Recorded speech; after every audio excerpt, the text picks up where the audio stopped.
Hey guys, it's DJ Nerdy Boy. I'm going to be giving you my thoughts and opinions on Crysis 3 because I felt like doing one and probably no one gives a shit. Anyways, if any of you know, I'm a huge fan of Crysis 2 and also a big fan of Crysis 1. Crysis 2 really got me hooked on the franchise. It's one of my favorite first-person shooters on the planet. It probably is my favorite first-person shooter. So I had really high hopes for Crysis 3. So my brother bought me it, and I played it. And it wasn't bad, but it wasn't like Halo 4 bad. Oh yeah, by the way, I hate Halo 4. But it was disappointing. The game did not live up to the hype of how awesome Crysis games have been. Yay, they make the graphics prettier. Yippee, graphics are so important. Although they were pretty good. But basically the only real thing they added was the bow and if you ask me, a worse upgrade system. I like the old one more. It also looked kind of cooler. You know, you use your fingers to activate the upgrades. You know, you press triangle 3 times to select the third armor upgrade. AI seems to be better. The armor mode seems to work a lot more, but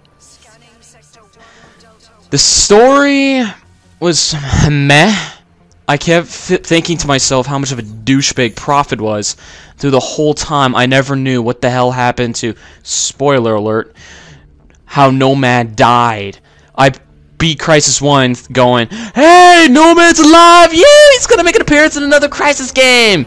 Crysis 3, Nomad's dead! What the fuck?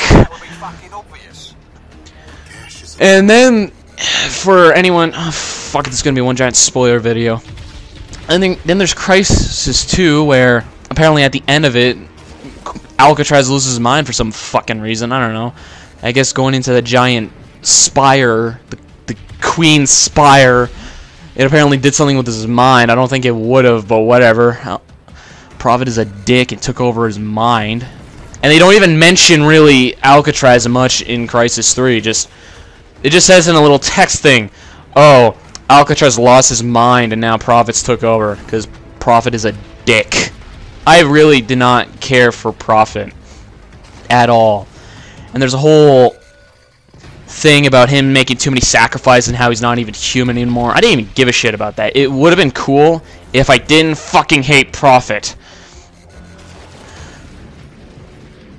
And then there's the multiplayer. I sat for like 30 minutes trying to get it to work. I tried numerous modes. One of them was the hunter mode. Not a lot of people played it, so I wasn't too surprised when it didn't work for me. So then I tried team deathmatch.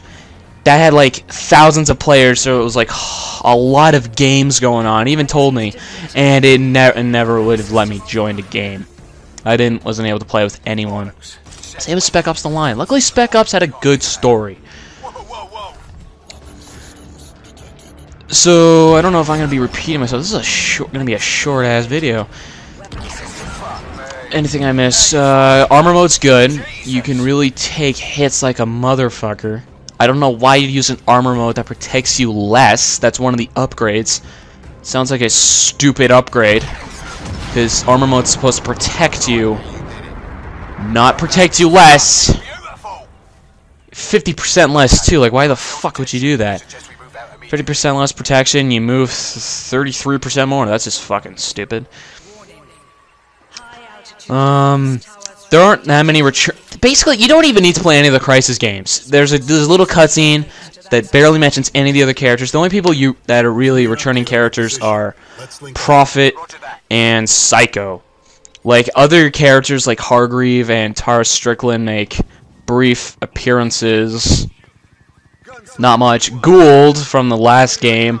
I'm thinking, what the fuck happened to him? He was like Prophet's homeboy, just badass super soldier and super geek boy. Fucking going Snake and Otacon with each other. Probably not the same cool ass handshakes, but you know, probably something. And anything else?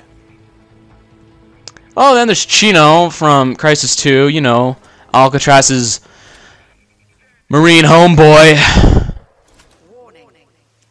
He didn't make any appearance. Not surprised though. He was for Alcatraz, not Prophet. But I was hoping Alcatraz. Fuck. I was hoping Chino would just make a brief appearance saying "Fuck you, Prophet." The bow's overpowered. Okay, maybe not. But it's pretty damn powerful. I don't know why you'd stick with any of the other drawback modes. There's 3. One of the modifications you can do with the bow is you can make it. You can draw the arrow back normally, quicker, but with less damage, or slower, but with a ton of damage. Just heck, doing it fast would probably take out most enemies. I don't know if it would take the SF out as much, but if you do the normal drawback, then you can just take out basically any normal guy. You can take out any cell soldier. You can take out any of the squid, the actual Ceph, the aliens that aren't fucking heavily armored as shit. You can take out a good chunk of guys, and also the normal arrows, which are basically what helps with stealth gameplay. You can pick them back up, which is cool. It also doesn't use up any of your stealth. It's kind of a cheat code. And it still didn't matter if you run out of ammo. You're probably still fucked because you still have to pull the fucking thing back. So it's basically only good for stealth unless there's a helicopter and you have the explosive arrows. But yeah, I don't think that's much. The levels, basically the campaign was forgettable. I played it as soon as I beat it. I kind of forget the whole thing except maybe the boss fight and a really big level. The levels are huge, by the way. They're fucking huge, but they're not memorable. Not Crysis 1 big, but bigger than Crysis 2. But they get big. Or maybe they would be like Crysis 1 big. I don't know. I gotta play Crysis 1 again. Nah, I think Crysis 1's levels were a little bigger. Maybe not by much.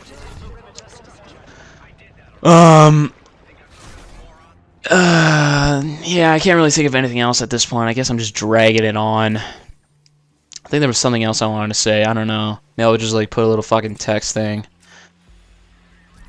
Anyways, hope you guys enjoyed my fucking rant in quotations. Wasn't really that good of a rant.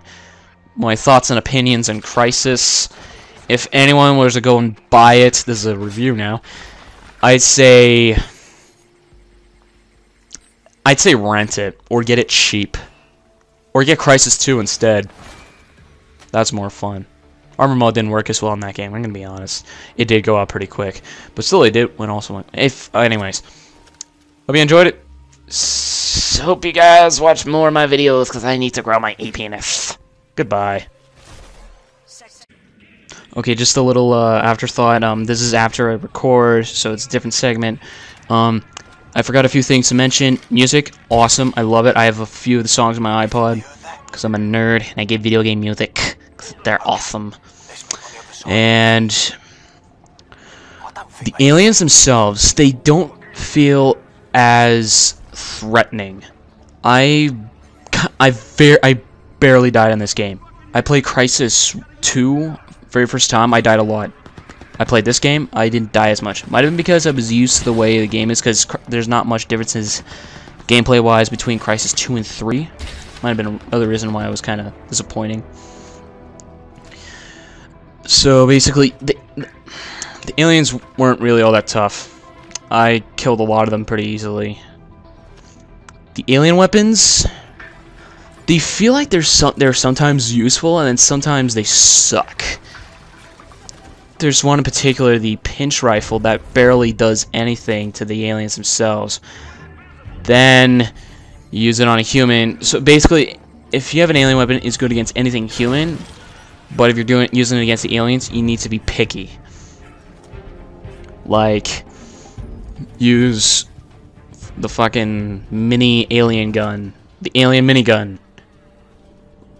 Use that to kill the aliens, and it's actually going to be, you know, easy. And then there's these stalker things, which I might show later on, which, you know, they seem like they could be deadly, but only in like giant waves. Because then I act like a pussy and just run like shit.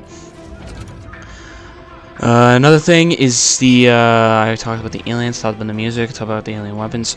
That hacking minigame you saw earlier? Yeah. Although it seemed cool at first, it did get annoying after a while. Although it does...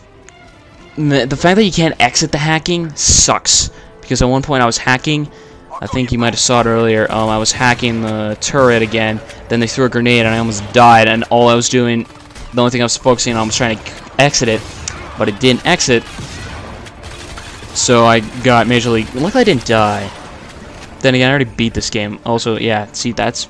Armor's useful. I got shot like 50 billion times and stood right next to an exploding barrel. Survived. So, armor's useful a lot. Don't bitch, Dark Evil Lord. Don't bitch, Brandon. My brother.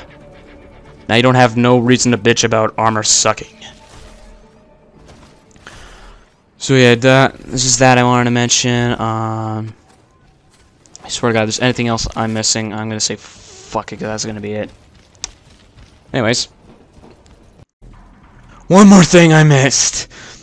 The upgrades themselves have improved. The upgrade system sucked. The upgrades themselves, though, they really improved. Like, well, at least most of them. Like I said earlier, there's that armor that doesn't protect as much and you move faster because it sucks. There is an upgrade. The upgrades for stealth have really improved. There's one where you can, crap, what was it? Oh yeah, you can, stealth kill people and still stay invisible. You might have seen that. You might have been going, why is blood splurting everywhere? Like, did he shoot him from the back? Did he stab him from the back? No, he was stabbing him his throat from his neck, at the front of his neck, but he was just invisible, so you just wouldn't see it. These are the aliens I was talking about earlier. I don't have that much time. I better wrap this up now. Then, although it did limit, they did get rid of some of the more important power options. Like, you can't do like the super power punch you could in Crysis 2, where if you hold the melee button, you just fucking perform a haymaker on the fuckers. That was stupid to me right there. Anyways, that's it. They limit some of your more power, like your strength abilities. That's it. Okay, that's all I have. Goodbye.